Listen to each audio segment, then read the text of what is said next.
medida em que visa avaliar os principais perigos naturais a que uma determinada área está sujeita. Neste caso, estamos a falar da área de Matutuine.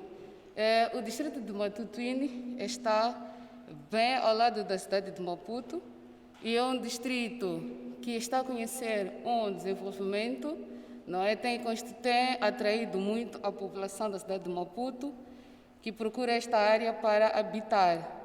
É uma área que esteve, digamos, abandonada, entre aspas, durante muito tempo. E só em 2018 é que conheceu um crescimento depois da inauguração da ponte Maputo-Catembe. Porque para aceder ao distrito de Matutuine tinha que se fazer a travessia pelo barco, ou lá chamamos de batalão, não é? E quando havia tempestades também ficava muito cheio porque era um e único. Então o desenvolvimento desta área foi muito lento. E a partir de 2018 explodiu. E com essa explosão há uma grande tendência de ocupar áreas de risco de inundações. Isso porque a área de Matutuine, vamos ver mais adiante, faz fronteira com a África do Sul, faz fronteira com a Suazilândia. Isso é um atrativo. Temos também vastas praias ao longo do distrito de Matutuine, também é um atrativo. Temos a reserva de Maputo no distrito de Matutuine, também é um atrativo. Porém, por falta de vias de acesso, não desenvolvia. E com a criação da via de acesso desta ponte Maputo-Catembe, que é o maior ponto suspensa em África, não é? Isso constituiu um arranque para o desenvolvimento desta área. Quanto à metodologia, foi necessário, numa primeira fase, a definição dos fatores ou variáveis pertinentes que são considerados como sendo os mais importantes para a definição da susceptibilidade. Neste caso, nós definimos como fatores de inundação o uso do solo, como é que o solo é ocupado, a ocupação do solo.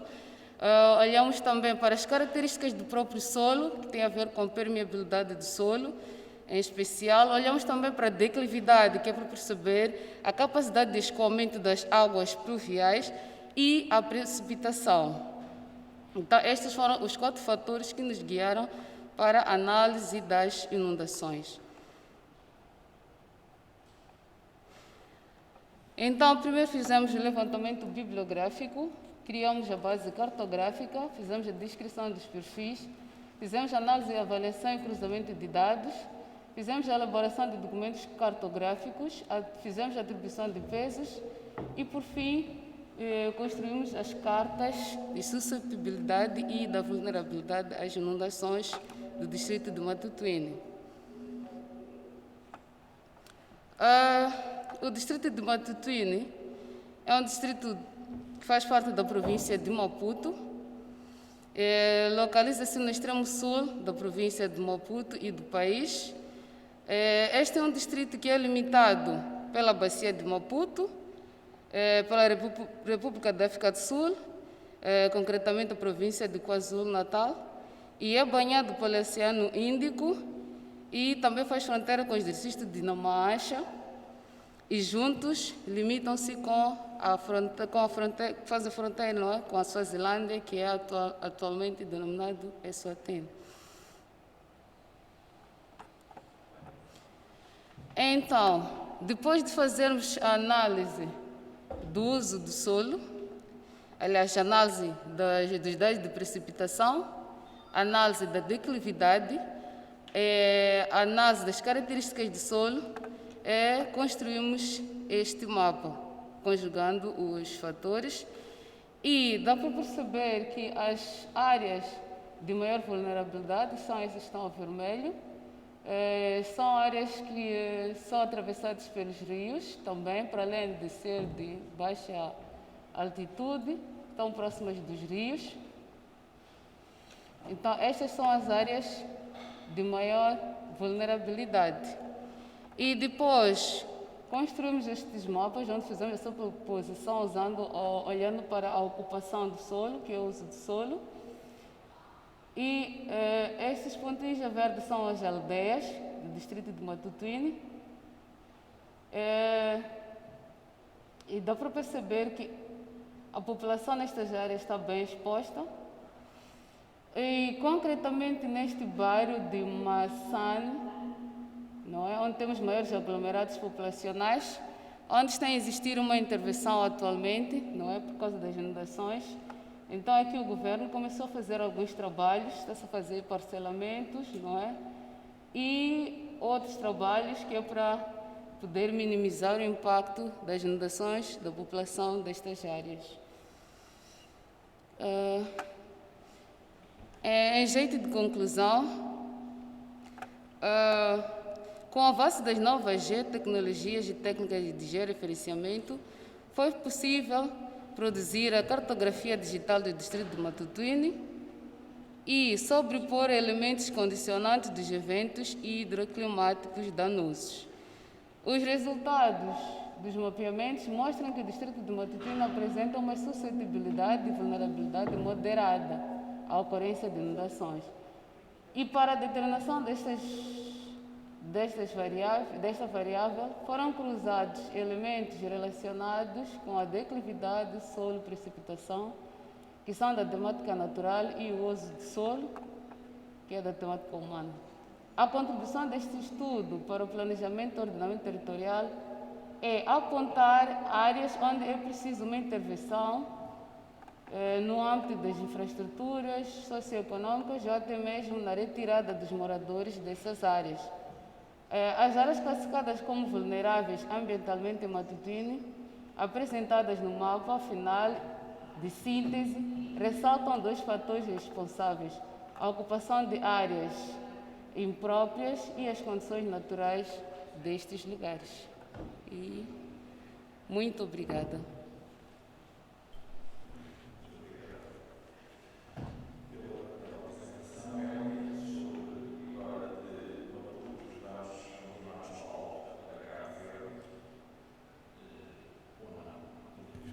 Vamos aqui talvez alternar, porque não está ainda não está o apresentador. Pedi então ao professor João Pardal, se fizesse o favor, de apresentar a comunicação, o contributo dos caudais de cheia do Rio Ceira para a magnitude dos caudais de cheia em Coimbra. E, portanto, é uma comunicação que vai ser apresentada pelo professor João Pardal e tem a colaboração dos seguintes autores: Lúcio Cunha, Alexandra Oliveira, Pedro Pinto Santos e Luís Leitão. Portanto, se fosse possível, e então apresenta-se.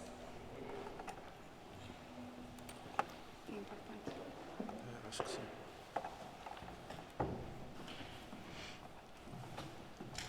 Bom dia. PowerPoint. Tem? Perdão? PowerPoint. Eu mandei. Eu enviei, mas eu vou buscar uma pena. Vou buscar a pena. Ok.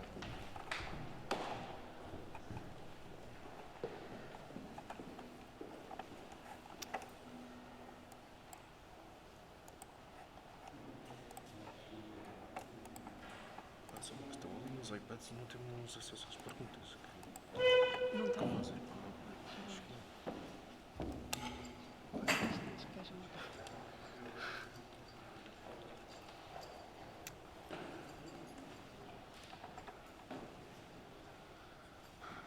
Eles não enviaram com antecedência para o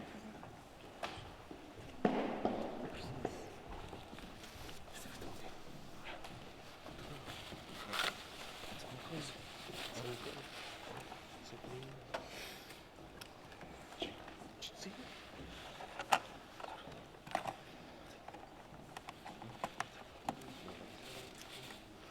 Esse painel é gigante. Meu Deus. Já tenho que passar para lá e depois. Ok. É onde? Está a ver? Não, por baixo. Não, nada disso. O último. Deve ser o último. É isto. Exato.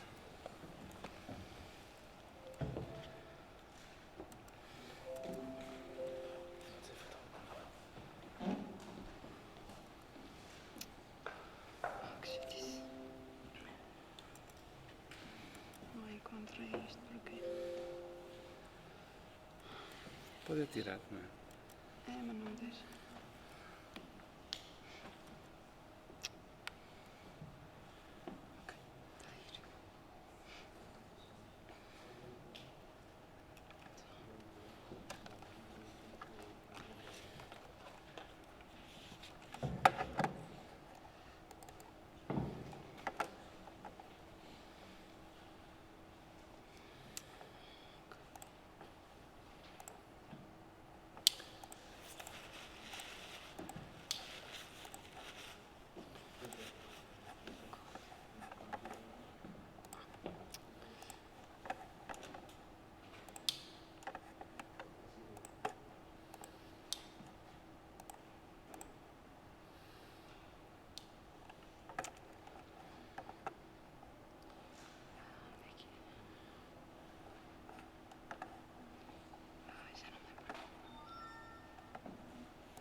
Só clicar aí no rápido. Sim, sim. Ok.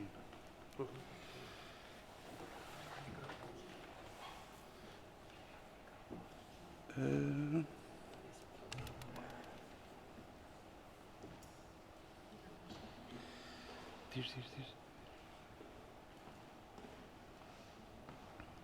Diz. Quando começares a falar, podes tirar a máscara. Se eu É? tiver. Sim.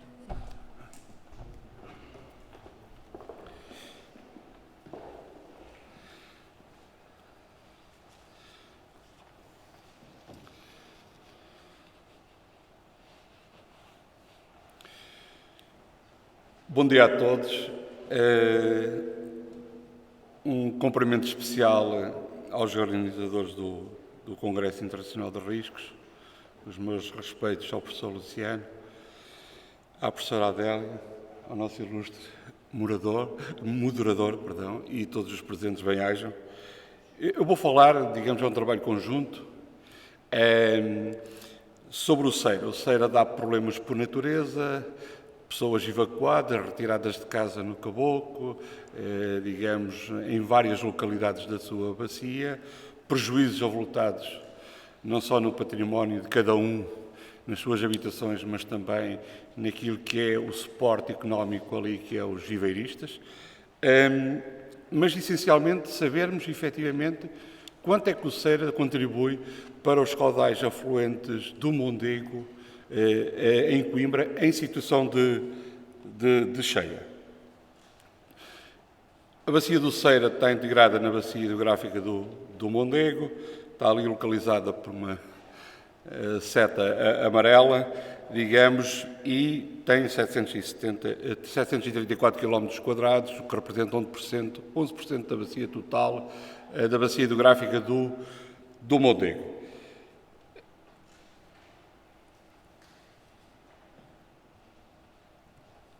Quais são os aspectos relevantes, se quisermos, de uma forma muito sintética, desta bacia?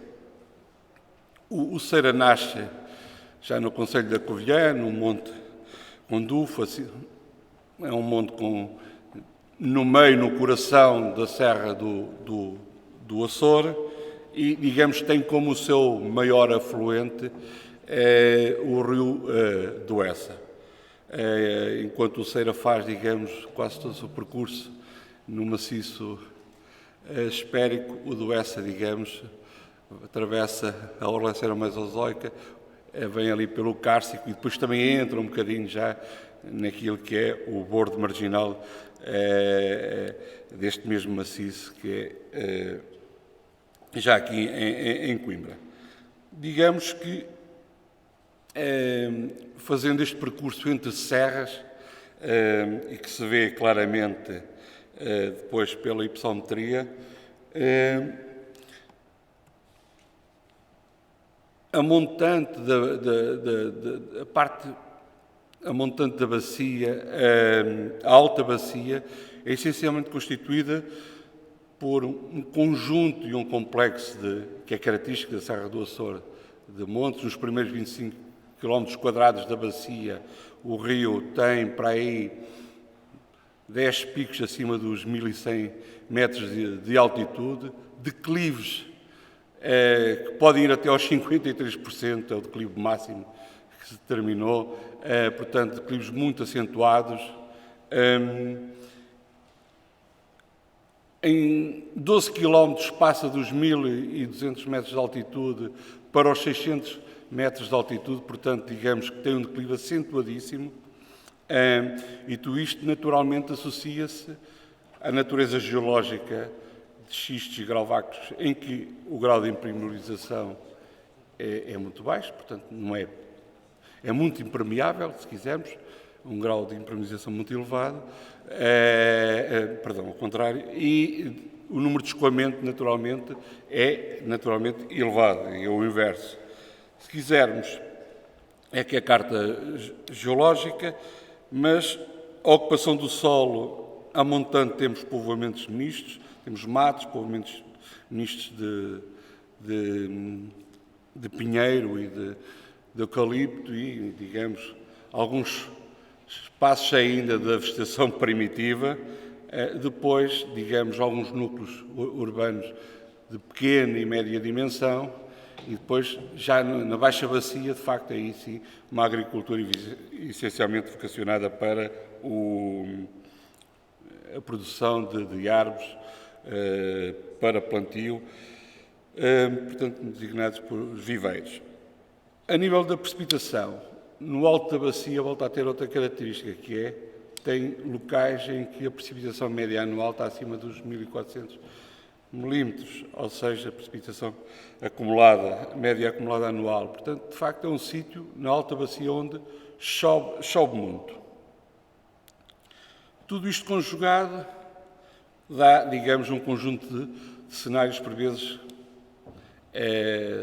catastróficos, destruidores. Temos aqui uma imagem que se vê que, de facto, do lado direito, vê-se, efetivamente, numa das casas do caboclo. Portanto, a pessoa que está ali ao lado deve ter para aí 1,65 m e, digamos, dentro dessa casa teve uma coluna de água à volta de 1,65 m. Portanto, convém, de facto, aquelas povoações são afetadas e de que maneira? Fazendo, digamos, uma retrospectiva dos caudais registados no caboclo, a cheia maior que há registro, caudal medido, digamos, em 1979, com mais de 700 metros cúbicos por segundo, mas determinando, digamos, aquilo que é os caudais de retorno pelo método Gumbel, dá para o caboclo 860 metros cúbicos por segundo. Ou seja, o que é um valor elevado, porque ainda não está aqui o do ESA. E há alguma robustez neste cálculo, porque, de facto, um caudal centenário para o caboclo de 860 metros cúbicos é significativo. E há alguma robustez neste dado por um motivo. Porque a série que foi utilizada é uma série muito grande, o que diminui claramente a própria incerteza.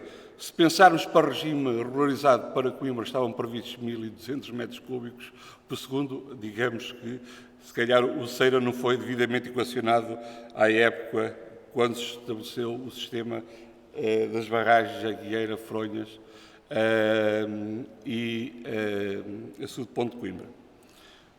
Este é uma cheia que foi dezembro de 89 e janeiro de 1990, e foi uma análise que fizemos para vermos quanto é que contribuía, digamos, o DOESA. E o DOESA pode contribuir 30%, 30 e tal por cento para o caudal final, digamos, a medir na corraria. De facto, há duas estações hidrométricas, uma na corraria e outra, precisamente, no caboclo. Sendo que o caboclo representa só 506 quilómetros quadrados de bacia, porque falta aqui inteirar precisamente tudo essa que tem uma bacia de 225 quilómetros quadrados. Estudando, digamos, as cheias no Ceira e comparando com os mesmos eventos em outros rios da bacia, neste caso foi dezembro de 78 e fevereiro de 79, utilizou-se o registro na Ponte Santa Clara, em Coimbra, Ceira no Caboclo, o Alva na Ponte de Mocela, à época, a Ribeira de Mortágua, era em Almassa, que estava à estação, o Dão e o Mondego em Tábua. Verifica-se uma coisa, que quando se compara caudais utilizando o caudal específico, neste caso, em fevereiro, o Ceira teve 407 metros cúbicos por segundo, verifica-se que o caudal específico é muito elevado no Ceira e também assinalou-se em Mortágua. Portanto, o Ceira tem por natureza de renar, digamos, ter um escoamento muito considerável, muito grande, o que prova claramente que ele vai influenciar, e vê-se pelos gráficos, vai influenciar aquilo que é a resposta em Coimbra. Estamos a falar de uma situação prestrina, portanto, sem as barragens. Agora, passando para uma situação, digamos, de regime regularizado. Compararam-se vários eventos de cheias, março de 2013 e 11 de janeiro de 2016, e verifica-se que, de facto, a resposta em Coimbra é claramente influenciada pelos caudais afluentes do Ceira, analisando aquilo que é o registro na Corraria e depois, naturalmente, o registro em Coimbra. Ou seja, em que nestas duas cheias o Ceira contribuiu entre os 36% e os 33% para o caudal afluente de Coimbra. Para uma bacia que tem, digamos, se quisermos, 700 e tal quilómetros quadrados, é significativo se pensarmos que a bacia de Renada em Coimbra, e que estava aqui representada no slide anterior, é 495. Portanto, representa para aí 10% da bacia, ou 11%, mas que tem um peso contributivo muito grande e influencia claramente os caudais afluentes a Coimbra. A outra análise que foi feita foi utilizando o EC-HMS, portanto, é um programa de modulação hidrológica no troço terminal do rio, e verifica-se uma coisa, que é os tempos de resposta pós-precipitação são muito curtos, ou seja, nós temos a precipitação e a seguir, de facto, há logo uma resposta e temos logo os picos de cheia. Analisou-se para o troço, se quisermos, antes de segada e do lado do Essa, digamos, a montante de Trémula. Verifica-se nos gráficos, de facto, que o tempo de resposta é muito pequeno. Em cima temos, digamos, o Ceira ensegado, tudo o que está a escoar até segado, e em baixo tudo o que está a escoar até, precisamente, Trémula. No fundo, dividiu-se em secções, os pontos de afluência foram esses e depois o escoamento final já na Corraria. O que é que isto nos leva?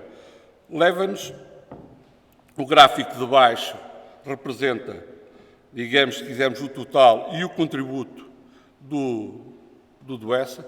Portanto, nós tivemos aqui, e por outro lado, ou seja, tivemos, por exemplo, na cheia de fevereiro de 2019, 450 metros cúbicos na Corraria, sendo 174 claramente que vieram do Duessa. Portanto, também tem um peso significativo, digamos, naquilo que são os caudais de cheia no próprio Ceira.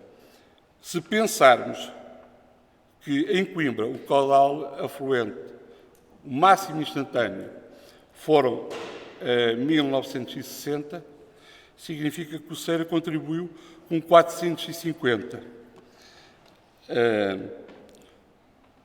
Pensando agora um pouco qual é a influência do Ceira no que sai das barragens e no que chega a Coimbra, mas conjugando aqui aquilo que se chama a bacia intermédia, que é um conjunto, digamos, de pequenas bacias que estão entre as barragens e o açude de Ponte de Coimbra e que não estão regularizadas, incluindo também a Ribeira de Mortágua, apesar de estar entre duas barragens, ou seja, a Agueira e a Raiva, mas que quando a Agueira está a despejar acima dos 450 metros cúbicos.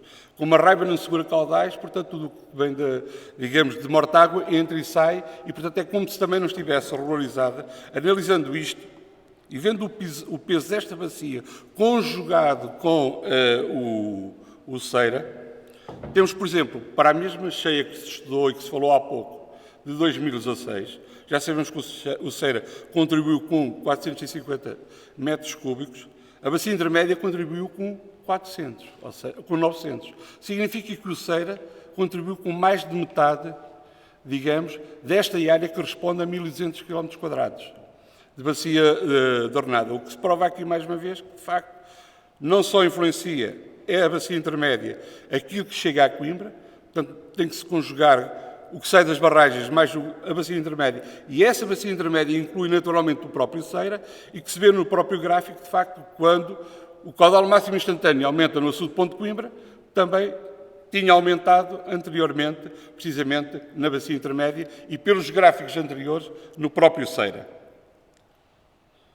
Aliás, em 2019, voltou a acontecer o mesmo. Ou seja, nós tivemos um caudal máximo instantâneo de 2.173,3 metros cúbicos por segundo.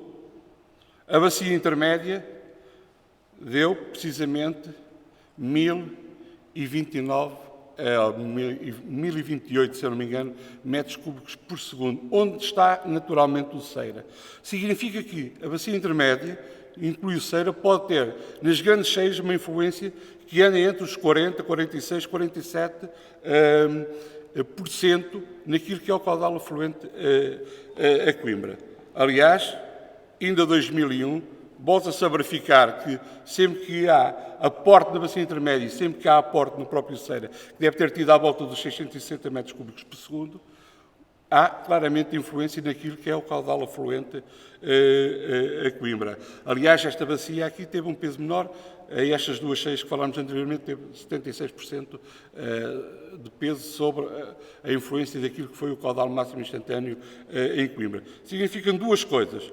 Por um lado, o Ceira tem um contributo significativo e influencia os caudais máximos instantâneos em situação de cheia em Coimbra, ponto número 1.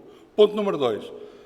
O Ceira conjugado com os caudais da tal bacia intermédia, que é o conjunto, digamos, das pequenas bacias geográficas que estão entre o açude de Ponte de Coimbra, a Jusante e as barragens a Montante, naturalmente influenciam de forma substancial, pode chegar, como agora em 2019, aos 47% daquilo que é o caudal afluente a Coimbra. Posto isto, e digamos que o que é que podemos ou devemos fazer?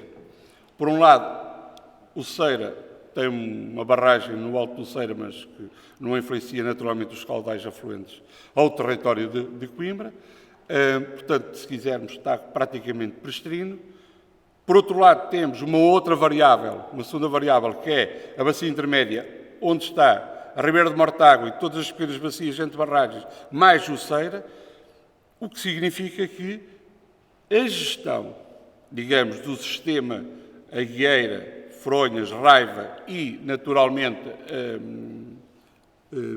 açude de Ponte de Coimbra, tem que ser feito levando em consideração aquilo que é o contributo, por um lado, do Ceira e, por outro lado, a sua conjugação com a bacia intermédia. Se isto não for feito, vão continuar a haver, naturalmente, os problemas. Depois, em termos normativos e regulamentares, há um aspecto que é este, que é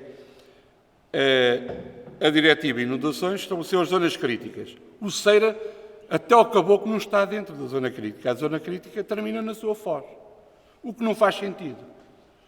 Face ao histórico de problemas que tem, ou seja, a zona crítica que foi definida para a Albufeira de Coimbra, ao abrigo da Diretiva Inundações, tem que se estender, por um lado, até o do Essa e, por outro lado, também até, digamos, se quisermos, até ao caboclo, até mediações, a latitudes do caboclo. E, digamos, há sempre aquilo que são os aspectos mais... e a integração desta informação nos sistemas de proteção civil, porque, de facto, tem que saber o que é que está acontecendo no Ceira, em tempo real, o que está acontecendo na bacia intermédia, e não só o que sai das barragens, para, de facto, a resposta ser adequada e atempada. E penso que este aspecto aqui tem falhado um bocadinho por falta de informação e, essencialmente, por saber pouco como é que funciona o sistema nesta vertente. E depois já há sempre os aspectos teóricos. Portanto, houve projetos no passado que incluíam, digamos, para as medidas mais pesadas, uma barragem, digamos, a montante de Góis. Será que resolve? Há que pensar sobre isso. Mas no Cavoco resolvia uma coisa, que era um digo de proteção, digamos, à localidade, porque tem cotas muito baixas e, naturalmente, o rio entra ali com alguma facilidade. Mas, essencialmente, dois aspectos, que é a gestão. Por um lado, considerar como zona crítica e entrar naquilo que foram a identificação dos locais com potencial de risco para Portugal continental, agora na nova revisão do Plano de Riscos de Inundações, margem hidrográfica número 4, Mondego, Vogo e Lis, ponto número 1. Ponto número 2, de facto, a gestão do sistema Agueira, Fronhas e açude de Ponte de Coimbra, levar claramente em consideração aquilo que é o contributo, por um lado, do Ceira, que é difícil de controlar, por um lado, e por outro lado aquilo que é a sua conjugação com a segunda variável, que é a bacia intermédia. Se assim não for feito, seguramente vai continuar a haver problemas e o São Pedro não explica tudo e não resolve tudo, seguramente. Um bom congresso a todos.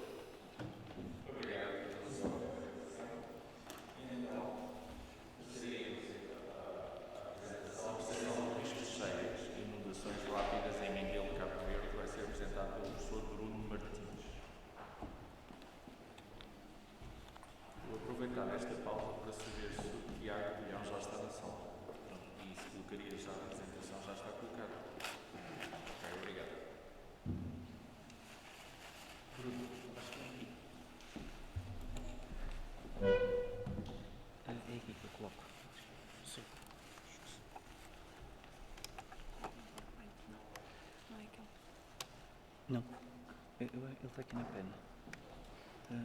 Next, como é que é isto? Desculpa. Nós podemos falar sem máscara? Sim, sim, sim. Ok, sim. ok. É qual, diga-me. É 220. O 220. É aquele oral 220. Ganhado. Ele está aqui no computador.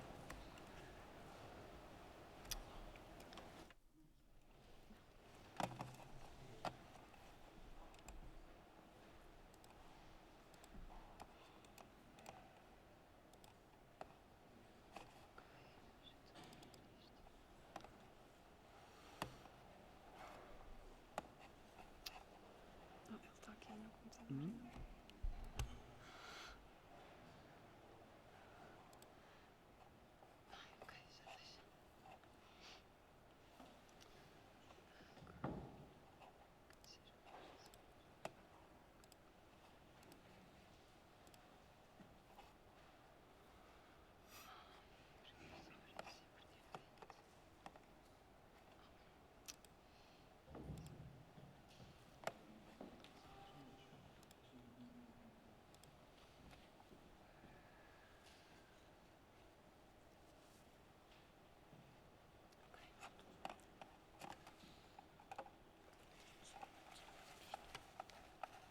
Acho que é mais fácil.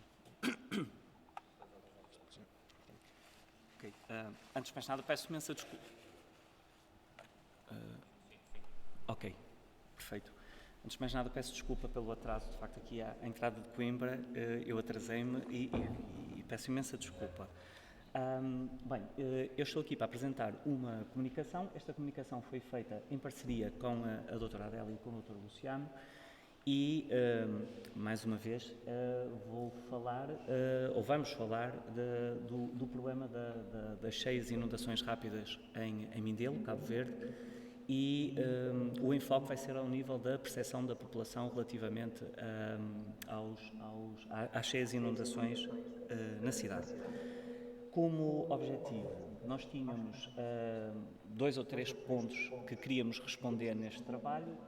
O primeiro seria compreender como é que a população percepciona os fenómenos que são relativamente frequentes, que têm que ver com as cheias e inundações rápidas naquela cidade, e depois tentar relacionar com um conjunto de variáveis que nós entendemos que são importantes no que respeita à percepção deste risco, nomeadamente as características socioeconómicas daquela população, as características demográficas daquela população e depois tentamos ainda relacionar com o tipo de habitação, com experiências ou não com este tipo de fenómenos e também com o apoio, como é que a população percepciona o apoio que hipoteticamente lhe poderá ser dado por parte do organismo central, pelo Governo e pela Câmara. Mindelo é uma cidade que fica localizada na ilha de São Vicente, em Cabo Verde.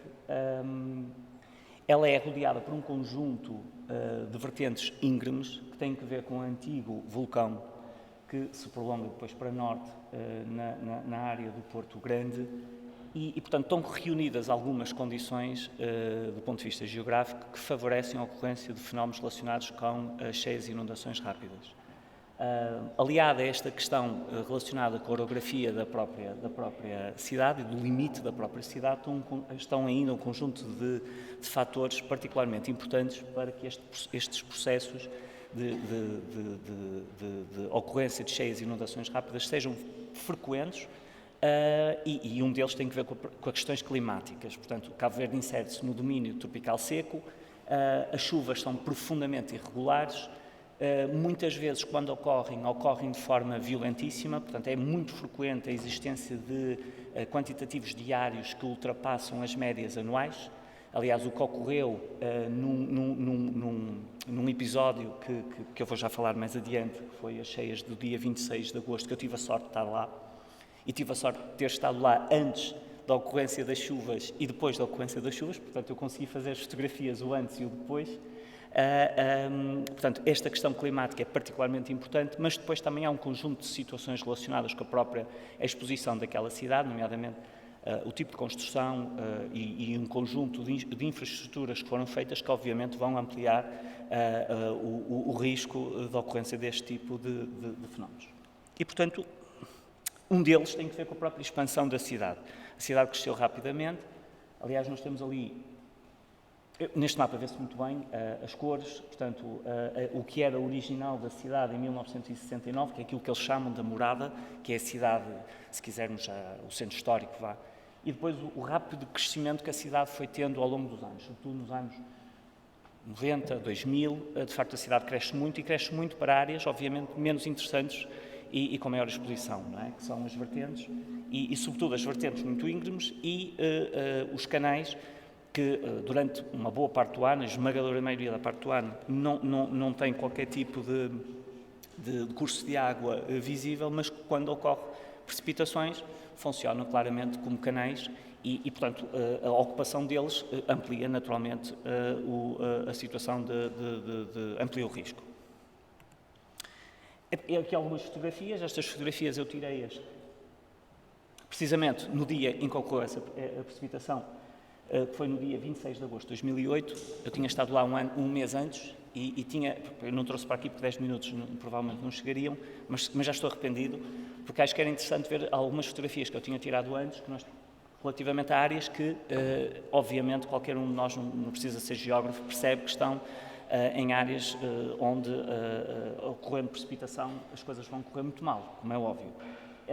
A sorte foi, eu tive sorte porque efetivamente neste dia eu estava lá, foi precisamente no dia que eu regressava para Portugal e consegui tirar estas fotos e que vemos, algumas delas, consegue-se perceber claramente os canais, construídos inclusive há dezenas de anos, construídos até no período em que ainda era colónia e que ali naquela fotografia vê-se bem, há ali uma rotunda, por exemplo, que está construída precisamente na desembocadura de um desses canais.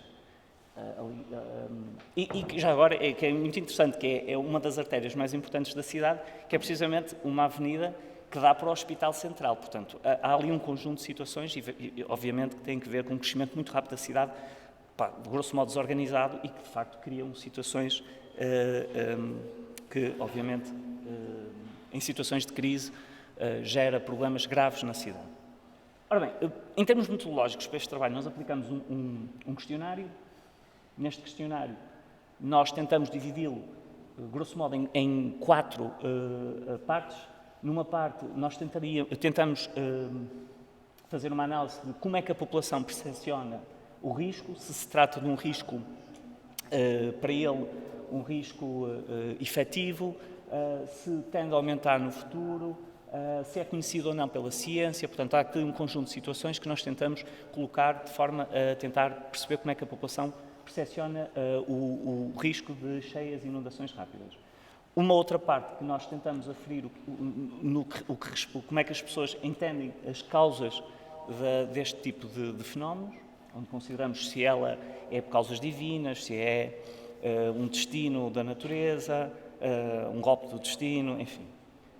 Outro, como vos tinha dito anteriormente, como é que a população percepciona o apoio dado por parte do governo, central e local, e finalmente como é que a percepção da população relativamente ao conhecimento deste tipo de fenómenos físicos. Relativamente aos resultados, de uma forma muito simples, para ficarmos com uma ideia muito geral, a população entende, uma boa parte da população entende que se trata de riscos, que se trata de um risco que lhe afeta, portanto, que tem que pode ser fatal. Já agora devo-vos dizer que não tenho conhecimento, no caso da Ilha São Vicente, de mortes resultantes deste tipo em situações de crise. Não há, que eu tenha conhecimento, mas de qualquer forma a população percepciona como sendo um risco que pode ser potencialmente fatal. Um conjunto de população, ao contrário, considera que não lhe causa medo. Portanto, há aqui uma divisão. Atribui as causas principalmente a questões de natureza de mudanças climáticas. Portanto, as mudanças climáticas assumem-se como um papel muito importante como a causa deste tipo de processos e podem causar perdas de vidas, sobretudo no futuro. Portanto, aqui isto são, grosso modo, os pontos fortes, se calhar, que importa considerar.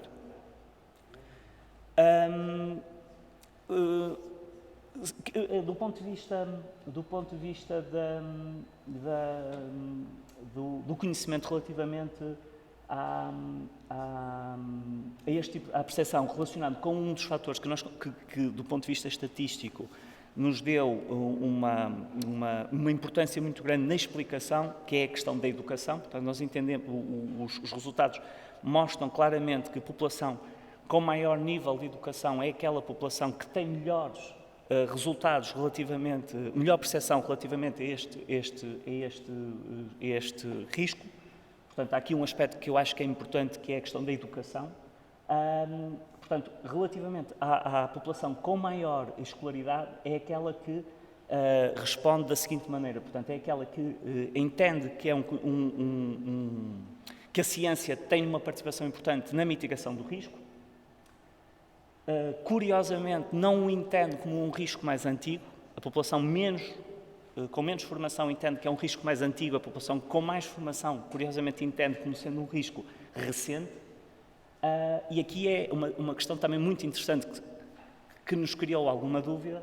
A população com maior educação, paradoxalmente, ou se calhar não, é aquela que entende que é uma punição divina. Que há aqui uma contradição aparente. Provavelmente não estaríamos à espera deste resultado. Por outro lado, é a população com maior nível de educação aquela que entende que é necessário a existência de planos, no caso da ocorrência de situações, portanto, quando há manifestação do risco, portanto, em situações de crise, exige maior plano por parte do governo, portanto, é mais exigente, se assim quisermos. E é aquela que teme que, efetivamente, no futuro vai aumentar mais e que vai causar mais danos. E, portanto, se quisermos ditar aqui, estou a cumprir o tempo, portanto, se quisermos colocar aqui 3 ou 4 pontos importantes na conclusão deste trabalho, eu iria colocar este como sendo, a meu ver, os pontos mais importantes do nosso trabalho. A primeira é que existe uma relação entre a população com maior nível de educação, melhor percepção do risco, melhores rendimentos, que se trata, de um modo geral, que a população entende que este processo são fenómenos relativamente imprevisíveis, pouco conhecidos pela ciência e, sobretudo, população com menos formação, portanto, a população com mais formação vai um bocadinho ao arrepio deste resultado, que as mulheres têm uma ligeira percepção superior relativamente ao risco face aos homens, o que vai ao encontro de um conjunto de estudos que parecem também estar nesta linha, ao nível no que respeita a esta conclusão, que o apoio por parte do governo local e, portanto, a Câmara e nacional, portanto, o governo central, é muito parco. Portanto, não sentem que são apoiadas por parte do governo central nem local. Por outro lado, tem relativamente, de modo geral, uma baixa percepção causal relativamente a este tipo de fenómenos. E uma boa parte da população atribui a causas divinas, o que poderá justificar pelas características. Não sei, provavelmente trata-se de um país católico, mais ou menos praticante, provavelmente poderá ser por aí, e é ainda atribui algumas causas à questão de uma vingança, entendido como uma vingança da natureza. Portanto, provavelmente a justificativa que terá que ver com a questão do planeamento e ordenamento do território, mais ou menos deficitário, ou bastante deficitário em alguns aspectos, não é, de facto, a atribuição causal número 1. Portanto, essas são, de facto, um bocadinho à parte. Por outro lado, podemos ainda concluir que, de facto, a educação é o fator mais importante na questão da percepção. Eu já o repeti e se calhar estou a repetir-me um bocadinho nesse aspecto, mas, de facto, é o core deste trabalho, é que, de facto, a população com maior nível de educação é aquela, portanto, com maior formação, é aquela que melhor percepciona o risco de cheias e inundações. E, nesse aspecto, Cabo Verde, e particularmente São Vicente, tem feito um trabalho relativamente interessante no que respeita às escolas. É possível encontrar um conjunto destes murais. Isto é um mural que eu tirei ali perto do Porto, e há lá um conjunto de outros murais, onde efetivamente, desde muito cedo, se procura criar alguma sensibilização por parte da população mais nova, os que frequentam as escolas, as crianças, relativamente à questão deste risco de cheias e inundações. E, portanto, estes murais são um exemplo. Aliás, eles são feitos pelos miúdos da escola. Nós temos uma publicação, ela saiu há pouco tempo, e, portanto, quem quiser saber um bocadinho mais sobre este trabalho, ela está disponível e, portanto, nós faríamos muito gosto. Obrigadíssimo.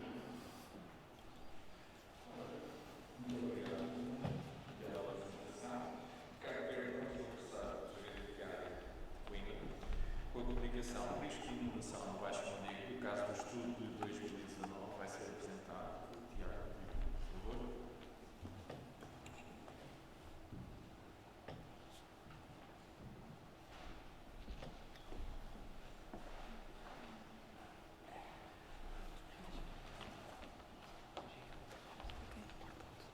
Está aqui.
Vamos aguardar só uns momentos que a apresentação deve estar a chegar.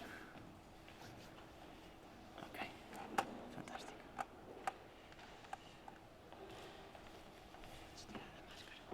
Posso?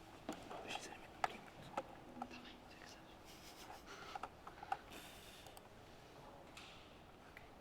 Ok. E manda para o lado. Posso? Ai não. Aqui não posso.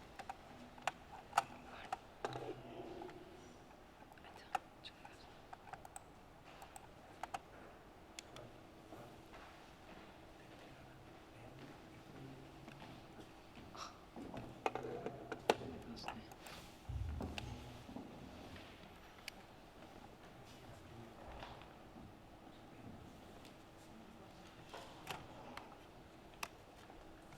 está. Ok, já está.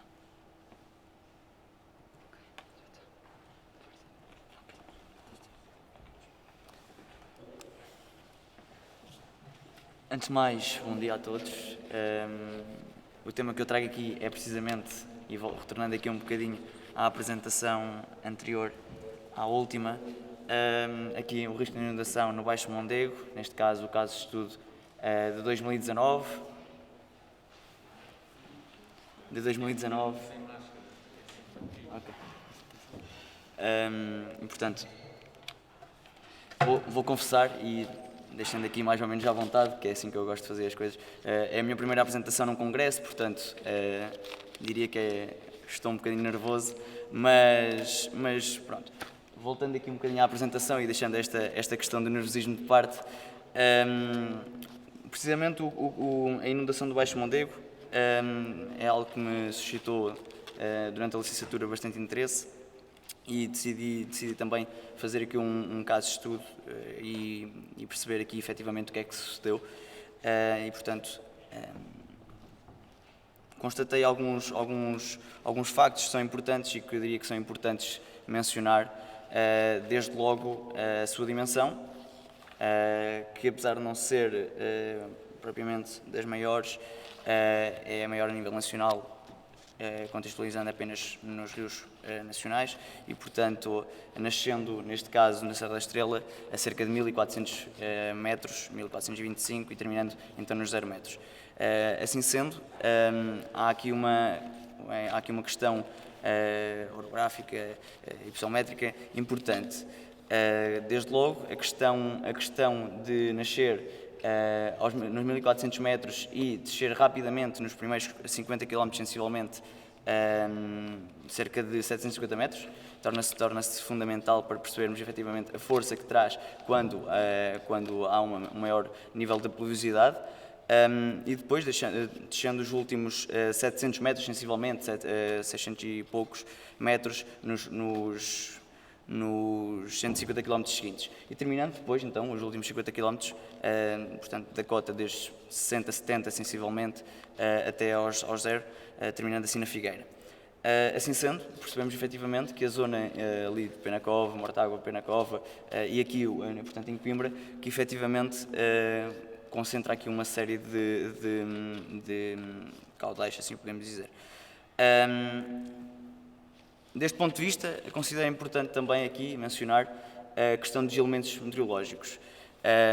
Sabemos que, em termos médios, sensivelmente, aqui em Coimbra, tendencialmente, estamos na ordem dos 126 milímetros cúbicos e, portanto, tivemos aqui em termos de, nos meses de dezembro, tivemos aqui efetivamente um aumento da precipitação e, portanto, importa mencionar isso, sendo que a temperatura não tem grande influência neste âmbito.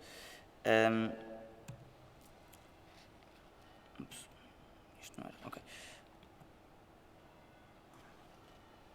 Ok, pronto. Assim sendo, temos aqui alguns fatores importantes, nomeadamente as tempestades. Durante 8 dias, sensivelmente, ocorrem 3 tempestades diferentes, a Daniel, a Elsa e a Fabian, sendo que a que causou mais problemas, diria que foi efetivamente a Fabian, sendo que são cumulativas umas às outras e, portanto, são todas elas importantes para contextualizar a cheia que ocorre nos dias 21 e 22 e 23. Pronto. Efetivamente, então, tivemos 8 dias, onde, principalmente aqui na zona entre o centro-norte, mas tendencialmente aqui com foco na Serra da Estrela, uma precipitação bastante severa e que se acumula ao longo de vários dias, sendo portanto, tornando os caudais cada vez mais portanto, aumentando os seus caudais. Deste ponto de vista, importa também aqui mencionar a questão das barragens, desde logo com o aproveitamento hidráulico Mondego de 86, e, portanto, aqui a questão do Mondego, onde efetivamente temos a questão da barragem da Agueira e depois, posteriormente, a barragem da Raiva, e no caso do Rio Alva, que tem aqui uma importância também extrema no que é o caudal afluente ao açude, neste caso a barragem das Fronhas. Pronto. E desse ponto de vista, depois aqui em Coimbra, há aqui uma confluência de caudais provenientes do Raiva, do Mondego, do próprio Ceira, como há pouco foi focado também, e com a sua importância extrema também para este caudal acumulativo aqui no açude, aqui no sul do ponto. Pronto. Deste ponto de vista, eu considero importante também mencionarmos aqui o nível das várias barragens que existem ao longo da bacia do Mondego, nomeadamente na Lagoa Comprida, que tem pouca influência, diria, nesta questão aqui do açude ponte, mas a Agueira, as Fronhas, pronto, nomeadamente a Raiva também, obviamente, mas a Agueira e as Fronhas com importância extrema, sendo que no mês de dezembro se encontrava então com cerca de 75,9%, e todas, portanto, estavam todas acima acima dos 50% e, portanto, considero importante. Aqui neste pequeno gráfico podemos também constatar o seguinte, que é o mês de novembro, e não querendo aqui fazer juízo de valor sobre se efetivamente estava correto ou não, considero extremamente importante que se realce aqui o mês de novembro, que estava acima da média, efetivamente, em termos de nível de caudal na barragem. Portanto, desse ponto de vista, acho que se torna importante para percebermos também efetivamente o que acontece depois em dezembro, mantendo também este nível superior à média normal. Pronto. Aqui, efetivamente, é aqui a questão da... Deixem-me só desligar aqui um bocadinho isto. Pronto. Efetivamente, constatamos aqui na Agueira, neste caso, na barragem da Agueira, que também o mês de novembro estava, e, portanto, a Agueira com a sua importância em termos de Albufeira, constatamos que em novembro, efetivamente, estava acima do nível médio, e podemos constatar também nas outras, portanto... Não sei se estou a conseguir.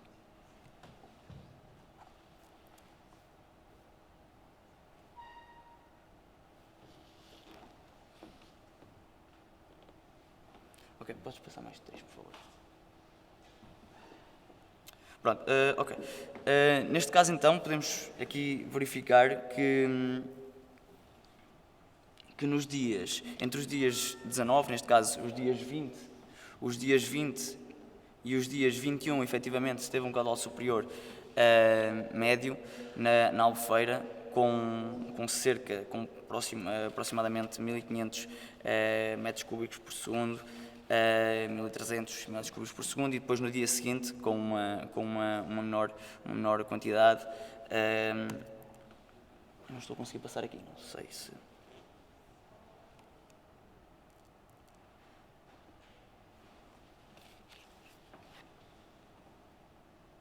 Alguns problemas técnicos. Ok, está bom. Pronto, e... Antigo, por favor. Obrigado. Neste caso, então, podemos constatar aqui com este aumento de caudais nas barragens, que obviamente necessita de uma descarga, que se sucede então esta cheia, que podemos constatar através do verde que ali se encontra, em ponta de cheia, e os laranjas, que aqui considero importante mencionar, bastante próximos do caudal principal, com um azul mais carregado. E, portanto, constata-se aqui que, efetivamente, as construções, pela sua proximidade ao curso principal e depois, obviamente, com o aumento do caudal, que se encontravam em sustentabilidade perante a ponta de cheia que ocorreu. Pronto. Efetivamente, então, podemos constatar aqui que, após esta quantidade enorme de água a confluir no curso principal, que devido, e diria eu, que é a seguir posso adiantar um pouco, mas diria que houve a pressão perante os diques, e aqui a principal razão que encontro é efetivamente a força que trazia desde o açude e a sua quantidade, obviamente, mas efetivamente aqui os diques a rebentarem, tal como sucedeu em 2001. Em 2016, felizmente, tivemos a sorte de não ter sido tão grave. Em 2019 volta a ocorrer. E, portanto, como vemos através destas imagens, há casas aqui próximo, e, portanto, há casas próximas, neste caso, penso que seja Formoselha, Santo Varão, possivelmente, exatamente, Santo Varão, e, portanto, que efetivamente estão bastante próximas do curso principal, e após esta ocorrência desta ruptura do dique, que efetivamente ficaram vulneráveis, e as próprias populações ficaram vulneráveis. Okay. Em termos de áreas intervencionadas, poucos meses depois fiz uma pequena visita ao local e constatei que efetivamente havia aqui uma série de áreas que estavam a ser intervencionadas. Esperemos que bem, e eu acredito vivamente que venham aqui fazer uma grande diferença nesta regularização e nesta manutenção necessária que o rio precisa. E, portanto, constatamos efetivamente que houve aqui uma intervenção nos diques, uma reparação através de, presumo, de botão e outros materiais nos diques, que considero extremamente importante e considero que seja importante fazer ao longo de todo o curso, sendo que são áreas que tendencialmente não foram intervencionadas nos últimos intervencionadas, isto é, em termos de diques, não foram intervencionadas, pelo menos que a população que também contactei tenha reparado e visto, e portanto considero que é importante que ao longo de todo o curso, principalmente numa área como esta, que tendencialmente e nos últimas 2 décadas foi, mas também nos últimos quase que diria 100 anos, que foi bastante afetada por estas cheias aqui em Coimbra, e considero que todas estas intervenções são fundamentais. Penso que em conclusão, deixe-me só. Exatamente, em conclusão, coloquei aqui algumas questões que considero extremamente importantes de refletir, não que seja engenheiro civil, não que tenha qualquer tipo de tecnicidade perante essas coisas, mas separei aqui em 2 tipos. Se desde logo a área montante se torna importante para percebermos efetivamente o que acontece após portanto, na área do Baixo Mondego, e desde logo, por exemplo, no século XV, no século XIV, tendencialmente o rei dizia para que não haja efetivamente as cheias e para que não haja a confluência de caudais em massa no Baixo Mondego, efetivamente tinha que se deixar portanto, impedir as queimadas, efetivamente impedia-se as queimadas, provocando desta forma uma menor erosão do solo. E, portanto, considero aqui, e voltando aqui um bocadinho a esta questão, separei aqui as 2 áreas em estruturais e não estruturais, sendo que a área montante, obviamente que uma barragem montante de Coimbra, e como se falava há muito tempo, a questão de girabolhos, penso que seja uma ótica importante de refletirmos efetivamente sobre essa questão, sobre a construção de uma mesma barragem. Também o desassoreamento que tem acontecido em Coimbra, e sabemos bem que, na minha ótica também, e pessoalmente, este desassoreamento foi extremamente importante, ocorrido em 2016 e 2017. Considero também, como há pouco foi focado, que o Ceira tem essa importância e, portanto, o desassoreamento também da zona de confluência entre o Ceia e o Mondego seja importante também. A construção de um açude regularizador do Ceira, e também construções transversais, como ocorre ao longo do rio, já numa fase agora terminal, após o açude, com aquelas, não sei neste momento o termo, mas vou utilizar um termo que talvez não seja o mais apropriado para o Congresso, mas através daquelas pedras,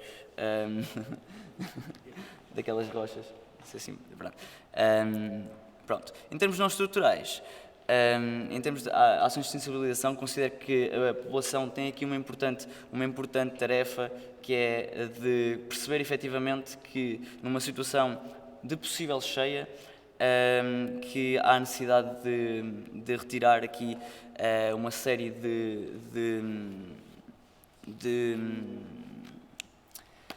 portanto, os tratores, não utilizando uma palavra melhor, os tratores e todas as suas maquinarias que possam efetivamente torná-las menos suscetíveis.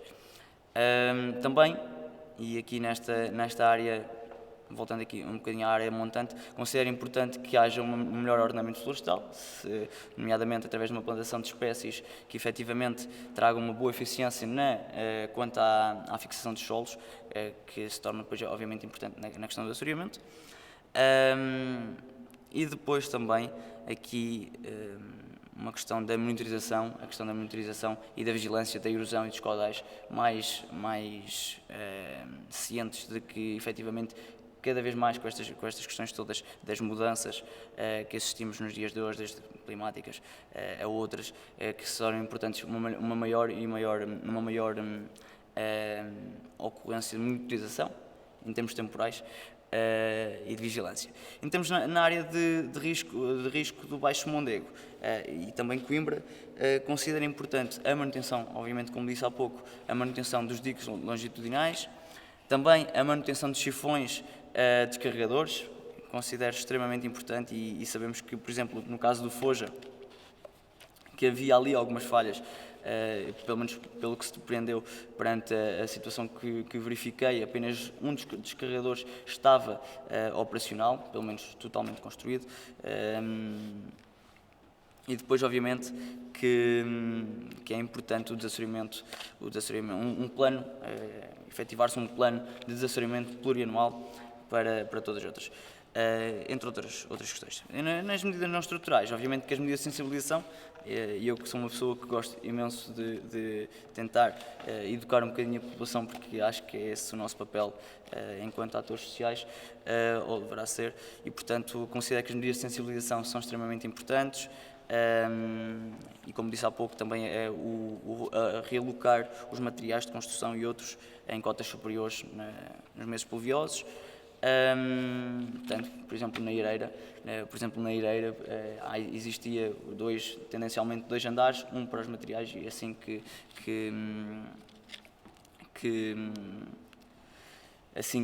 havia um mês mais pluvioso, eles efetivamente deslocavam os seus materiais. Em termos de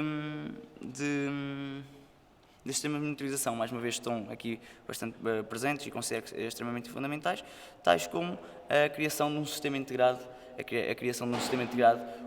como existe neste momento no Alqueva, considero extremamente importante e que poderia beneficiar aqui também não só Coimbra, mas sim a população das outras terras envoltas. Pronto, termino assim a minha apresentação, agradeço. Há pouco, e aqui numa questão mais de formalidade, agradecer imenso aqui ao professor Luciano, que me tem trazido aqui muitos ensinamentos ao longo do meu último percurso, neste caso na licenciatura, agora que me encontro em mestrado, e agradecer imenso a todos vós por me terem escutado um bocadinho, e o resto um bom congresso. Muito obrigado, Tiago. Parabéns pela sua gestão. Como vi, não lembro. Seja bem-vindo. Temos uma última comunicação. A comunicação é no autor de Pierre Decker, e ela vai ser apresentada sob a forma de vídeo. Okay? O vídeo terá, a apresentação tem uma duração de 10 minutos e 37 segundos, uma vez que não foi possível estar presente, mas não nos quis privar da comunicação. Muito obrigado.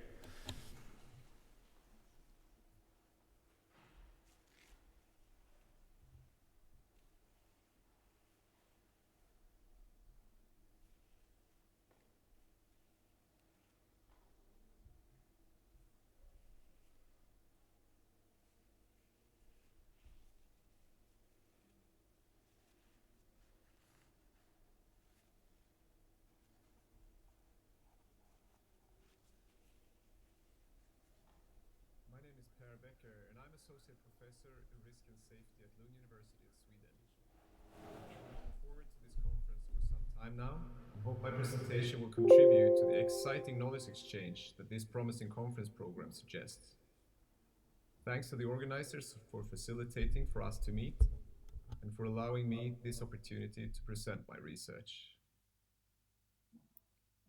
Flood risk is a great global concern that is not only affecting developing countries, but threatens to undermine sustainable development also in the most affluent advanced liberal democracies.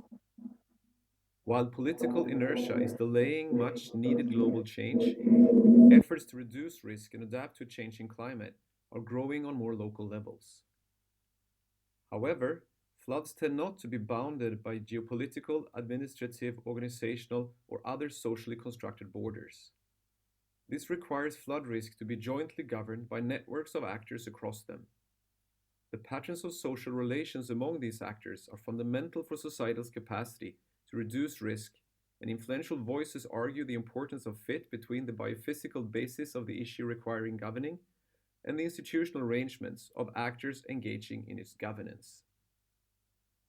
This study investigates this problem of fit in the governing of flood risk mitigation, based on a case study of flood risk mitigation in Höje catchment area in southern Sweden, where human activity has profoundly altered catchment hydrology over the last 2 centuries. The selected catchment area comprises 316 square kilometers divided in 3 hydrologically relevant and rapidly developing municipalities, Lomma, Lund, and Staffanstorp, where upstream activity affect flood risk downstream. This level of analysis delineates the issue of flood risk hydrologically and the network of actors governing flood risk functionally, allowing for the inclusion of actors across horizontal and vertical boundaries as long as they contribute to the governing of flood risk mitigation in the catchment area. Applying a single case study research design with multiple embedded units of analysis, the study draws on a unique dataset comprising 217 interviews with all individual formal actors actively engaged in flood risk mitigation in the catchment area, as well as maps, legislation, policies, court rulings, strategies, plans, and consultation minutes. It integrates structural and interpretive analysis, since the roles of actors are defined both by their social relations and by the institutional context they are embedded into. The results suggest an evident problem of fit between the hydrology of the catchment area and the institutional arrangements governing flood risk mitigation within it. Even when it is obvious that water flows downwards in the landscape across whatever borders, there are rifts in the governing of flood risk mitigation, both between the municipalities constituting Höje Å catchment area and within each municipality itself.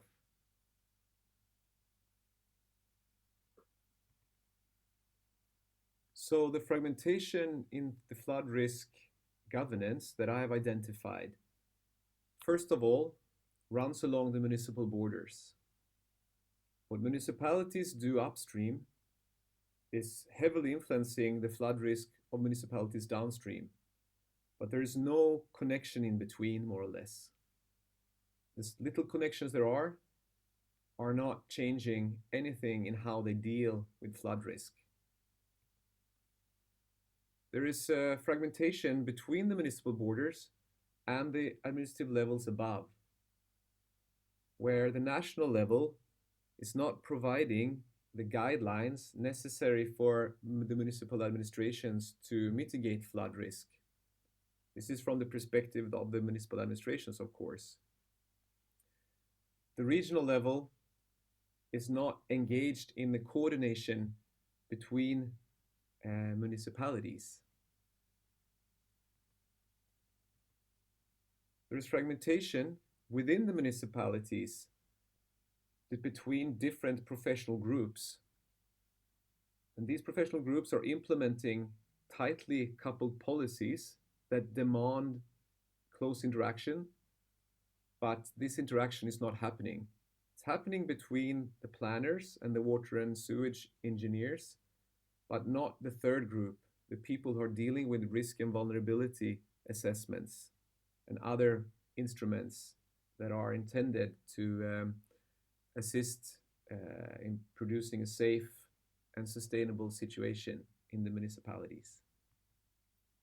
There is a fragmentation in rainfall intensity or in how the actors are addressing different rainfall intensities.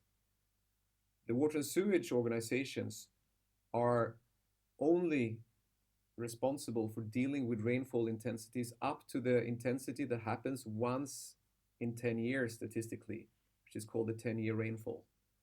Any rainfall that are more intense, it's the general responsibility of the municipality. So all the infrastructure is focusing on a rainfall intensity that is bound to happen more often in the future with climate change.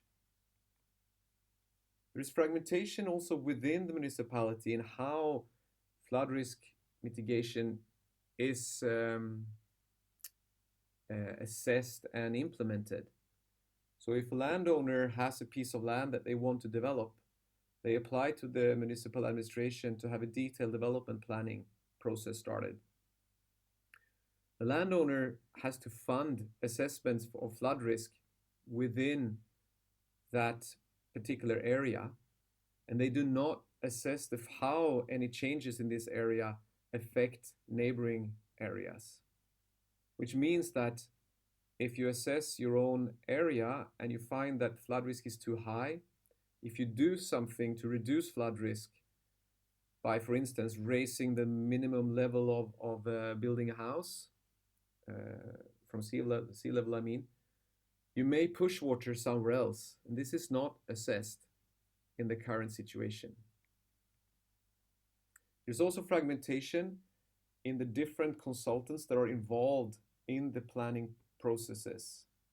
So there could be the different consultants within the same area of expertise involved at different points in time, which also is fragmenting knowledge and expertise about flood risk in the area. All these different aspects of fragmentation is undermining society's capacity to mitigate flood risk and hence potentially increasing future flood risk.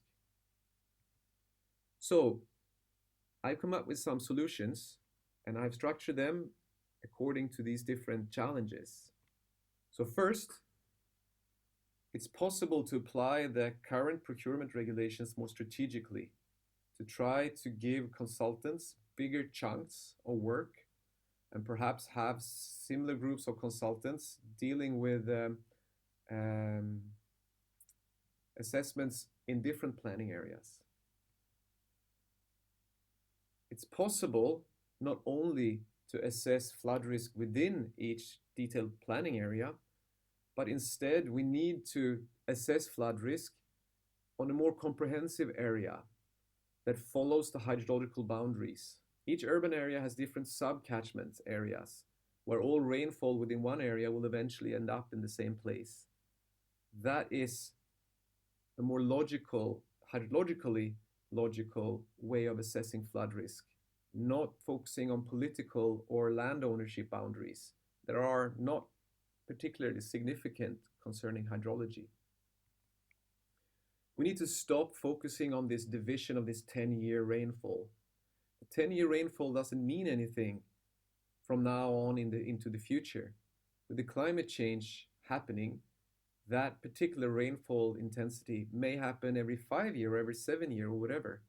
We cannot divide the entire management of flood risk on an artificial boundary like that. We need to connect policy areas within municipal administrations. We cannot have policy requirements unfulfilled, but each group of stakeholders do that are supposed to feed into the other processes. That just has to be done. We need to coordinate over municipal borders. It cannot be that one municipality will drain a lot of their land and just push it into a river and increase flood risk downstream. We will have to try to think more holistically. And we need to engage the regional level in doing that. So the county municipal boards in Sweden will have to work according to the EU Floods Directive. Formally, we are following it. In practice, not at all. But if we do all these things, I think flood risk can be more effectively mitigated. If not addressed, this fragmentation causes a problem of fit that continues to undermine society's ability to anticipate and adapt to the expected escalation of flood risk in a changing climate. Addressing it is thus of fundamental importance for safety and sustainable development. Ora, muito obrigado, ainda que diferidamente a Pia Decker pela apresentação e pela questão da gestão e da fragmentação de políticas e de responsabilidades, coisa que nós não sabemos de que é que ele está a falar com toda a certeza. Ora, nós temos mais ou menos 5 minutos, eu não gostaria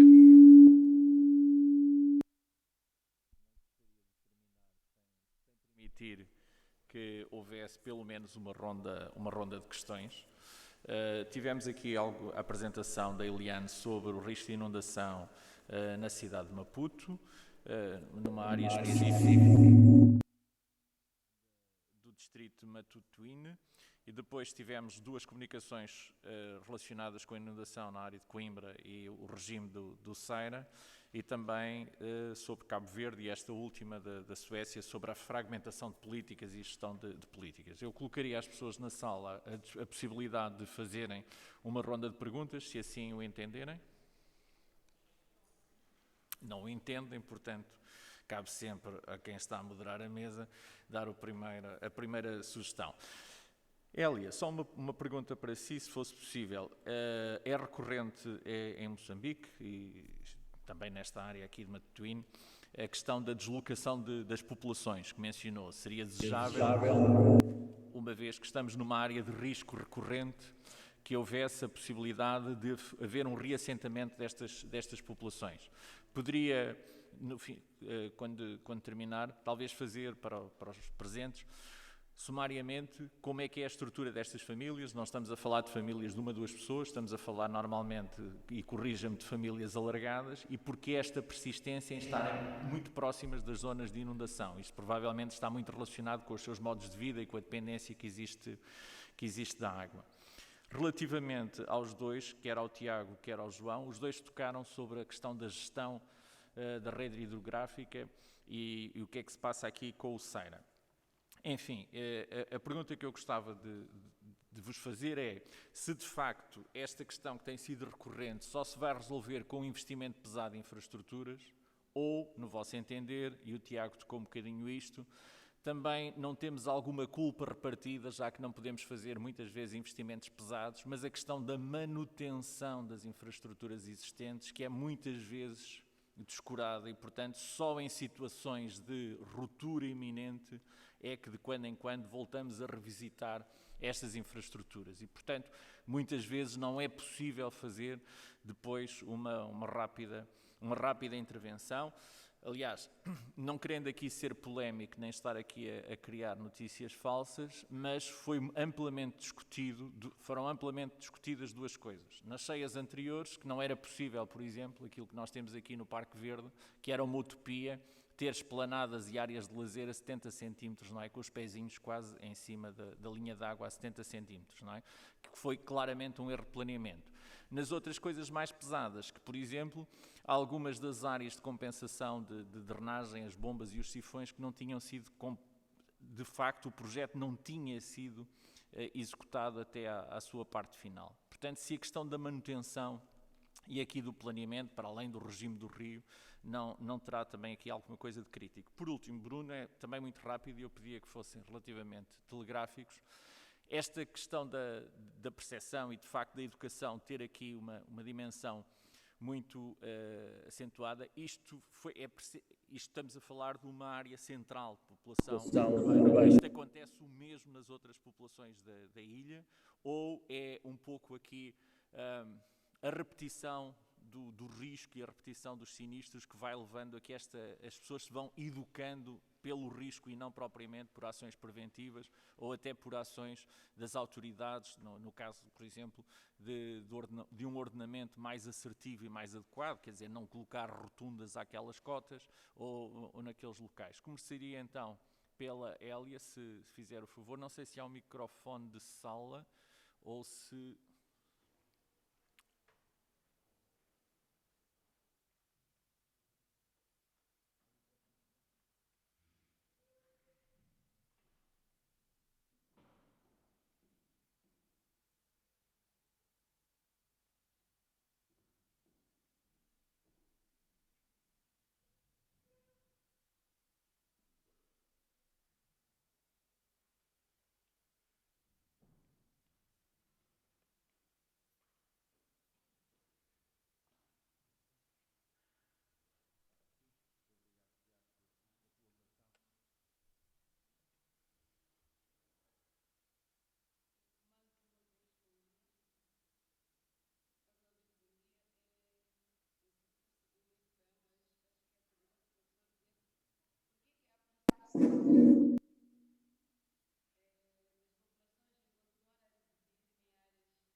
Com mobilidade, as populações tendem a sair para áreas de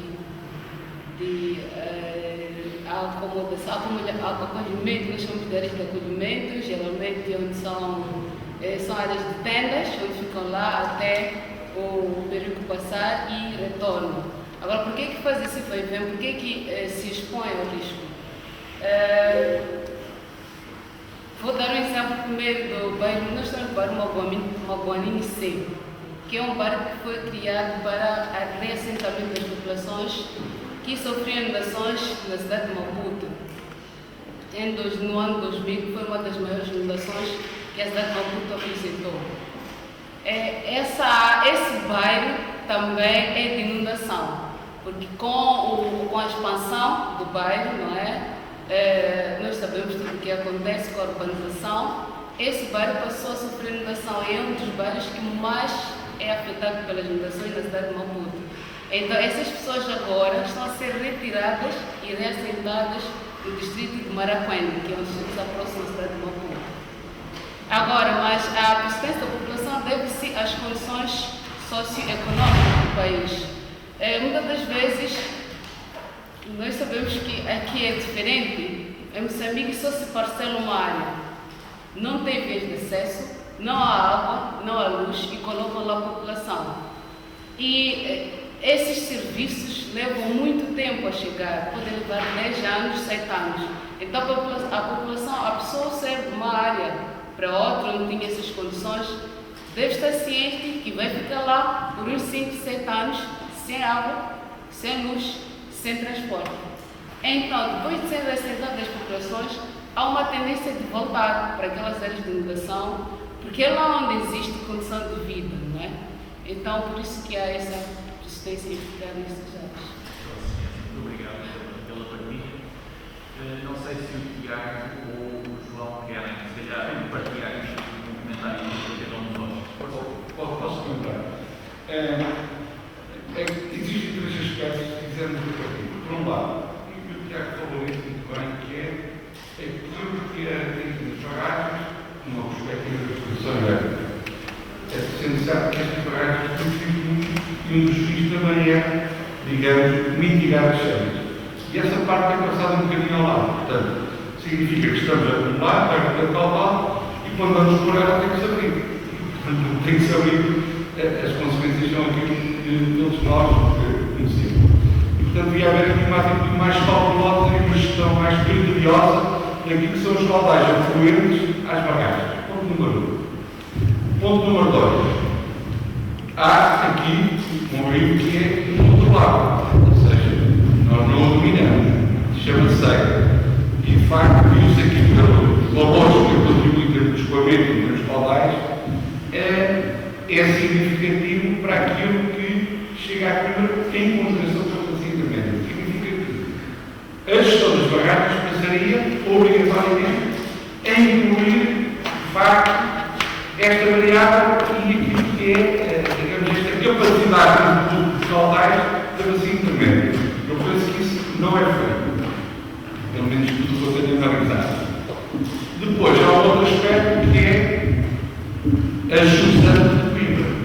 De facto, se é para chegar a Coimbra, não tem que terminar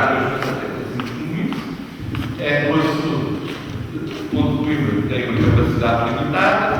Penso que por vezes também devia ser aberto antecipadamente e não estar à espera, digamos, termos de cheio para depois abrir as comportas todas, por isso é outra questão. Não é que fosse resolver muito, mas mitigava alguma coisa. Mas há um aspecto que é: o sistema foi montado para 1.200 metros cúbicos para uma cheia de torno de 100 anos, e Coimbra, 2.000 para uma cheia de 1.000 anos. De facto, eu calculei agora para a situação laminada com os dados que existem e dá 2.200 e tal metros cúbicos, portanto, para uma cheia centenária. Portanto, há aqui uma diferença muito grande. Se o Ceira já dá 860 metros cúbicos em cheia centenária, portanto, os 1.200 estavam calculados de forma por defeito. Qual é a capacidade, digamos, de escoamento? Depois, o rio corre em 2 rios longitudinais e tem 4 descarregadores cheios. Tem o difusível e tem 3 dias cifrados. Difusível abriu agora na cheia de 21 de dezembro de 2019 do Chopal, a utilização do Chopal é a causa, digamos, direta daquela inundação toda que houve depois nos campos do Bolão, não é? Porque, de facto, ele corre por trás das bombas de desligo dos campos da Academia da Académica, que é por aí que eu estou, não é? E os diques de Sifão, muito sinceramente, eu acho que não funcionaram, tipo deles, portanto, não vi. Havia no primeiro, até voltou atrás, uma área significativa. Tem aqui um problema. Os diques de Sifão, o que é que estão feitos? Estão construídos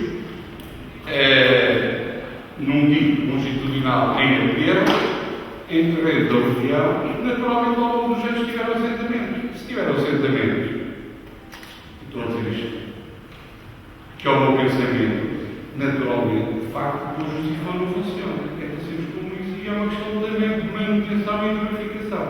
A água fez uma intervenção de limpeza da parte de dentro do primeiro, porque estava completamente obstruído. Vegetação e tudo mais. Quero dizer que, se eles funcionassem, escoavam para os campos, para a margem direita, 800 metros cúbicos por segundo, mais ou menos, de caudal. Ou seja, significa que se eu tivesse um caudal de 2.000 metros cúbicos, eu estaria dentro do rio de 1.200, que é a capacidade de escoamento dentro, digamos, do rio. Ora, nós já verificámos com a obra, quando acima dos 1.900 treme tudo quanto é ciclo. Aconteceu isso em 2001 e voltou a acontecer com alturas outra vez em 2019. Portanto, significa que os diques também, por um lado, os descarregadores cheios a ser reavaliados e verificados, ponto número 2, os diques longitudinais devem ser reavaliados, se calhar reforçados, porque de facto nós estamos a verificar que aquilo que era um pressuposto de chegada de caudais aqui em regime laminado, regularizado como queira, está ultrapassado. Há 10 eventos, desde que há barragens, acima, 10 ou 12 eventos, acima dos 1.200 metros por segundo. Portanto, isto é um indicador que, de facto, este pressuposto está ultrapassado. E se está ultrapassado, tem que se pensar na gestão de, digamos, toda a estrutura de outra forma, pensando em caudais maiores e não em caudais menores.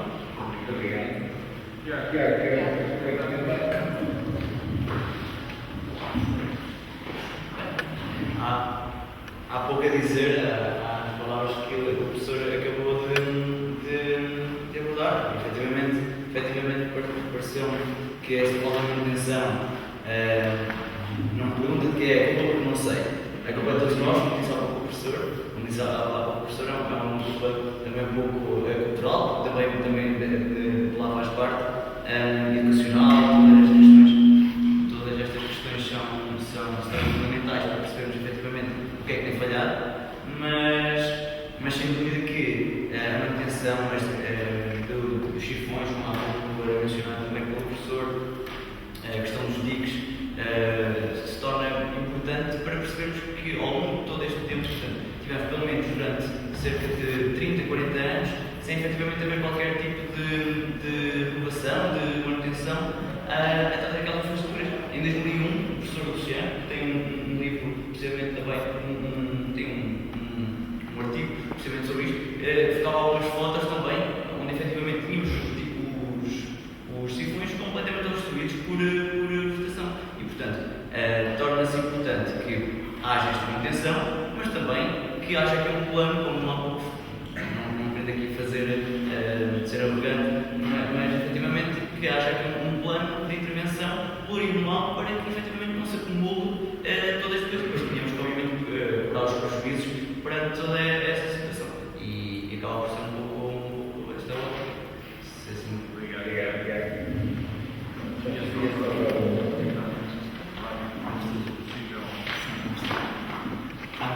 A resposta é relativamente simples. Portanto, nós aplicamos, este questionário foi aplicado a